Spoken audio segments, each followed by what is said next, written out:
So I'm showing here the way that the connection between Treasury deficits and money.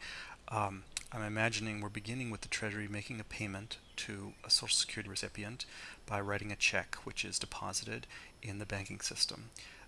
When that check clears, the consequence is that a deposit at the Fed to credit of the Treasury is transferred to private hands to the credit of the banking system, and those deposits are reserves of the banking system. So now the issue is that the banking system may not wish to hold these reserves because they don't pay any interest or they don't pay very much interest, and so it wants to get rid of them.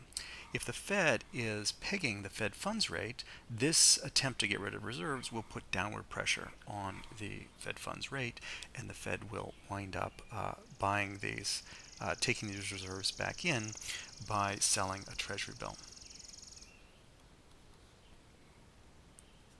It takes reserves in payment and then just cancels them. So those reserves go away. They're swapped. A checking account, in effect, is swapped for a Treasury bill here. Now, this whole analysis I have made assuming that the Treasury had deposit accounts in the first place. Maybe it doesn't, or maybe it uses them up. In this case, when the Treasury writes a check against its account and there's no money there, the Fed, in honoring that, can just create an overdraft here. And that overdraft is the corresponding asset to balance these reserves here.